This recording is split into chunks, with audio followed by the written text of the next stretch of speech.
Please excuse my appearance. I had to get this off my heart at this very moment. Alright, so boom. I'm driving, right? Excuse my hair, excuse the well. But like this really just came to me. I have discovered that and my mother, not really I have discovered, but I think I discovered what she meant when she said this.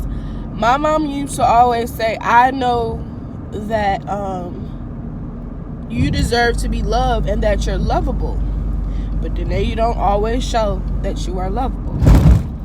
Okay, wow, got the wheel still a rip. So I think like really right now today, and I mean for a minute I've kind of been seeing a transformation in myself.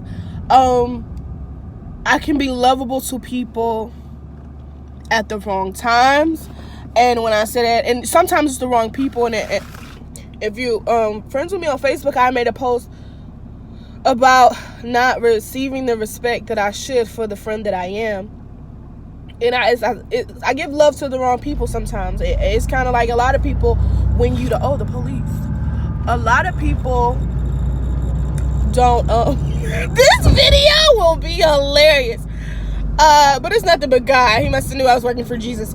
A lot of people would just call it quits after the first sign of your love not being reciprocated. And for me, I'm not the type of person. I'm a person that believes in giving everybody chances because some stuff works out really well.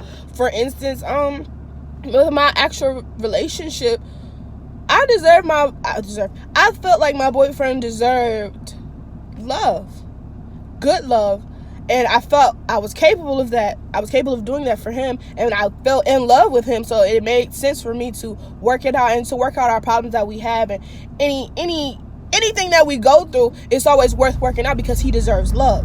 So I'm going to love him no matter what mistakes that he makes, because when you commit, that's what you do. When you make a commitment, that is what you do. And I definitely feel like it is being reciprocated. But some people just, flee when their love is not being reciprocated, and it works out for them, and that's just not the type of person I am. All of this to say that I have grown into a person who can be lovable to everybody, and I was not always like that, and it took a lot of life lessons. It took a lot of me seeing that some other people aren't lovable and what being lovable looks like. So the word of the day is lovable. And y'all just be more open to be great. Be more open to be kind to people, even when they're not being kind to you. And I was like kind of battling whether I'm going to speak on it or not, because I was always taught, you do good deeds, you don't always speak on your deeds. But this ties into the thought that I had once I got a couple miles away from what I did. There was a homeless man with a sign, and of course people are neglecting his sign because, it's typical homeless person. We know you're homeless, ignorant black folk stuff. But, I don't ignore homeless people, ever. And I think this has a lot to do with my lovableness. I don't like to see people hurt, and I don't like people who are not stood up for it, everything. And there's another police officer must know I'm working for Jesus. So, yeah. I didn't read his sign. The first thing said homeless. It didn't matter what he was asking for. Sis had another cheeseburger in this bizag, and I wasn't gonna eat it. So, not even that, I thought I was gonna eat it, but then I didn't need it. So I reached in the bag and gave it to him, and he was like, thank you, God bless you. And it was simple, but it meant so much to me. And I think about the car right now because I just hate to see people down. But that's a thing of being lovable. You have to be lovable so you can be loved. You cannot ask God to send you someone who is going to love you for who you are if you are not loving people for who they are and loving people for who they are in that moment. I don't know that man. I don't know his names. I don't know his story. But it doesn't matter. I was sitting here on earth, and what I believe and what I say that I believe in, the doctrine that I believe in, you're supposed to feed the hungry. Period. No questions asked. I didn't need his Carfax. I didn't need his history just to be kind to him. And that's it. That's all I'm saying. You don't need anyone's history. You don't need to know anyone's motive. If their motive is wrong, God got that. But your motive has to be pure. Don't do stuff for people. Oh, God, come bless me for that. I didn't think about that.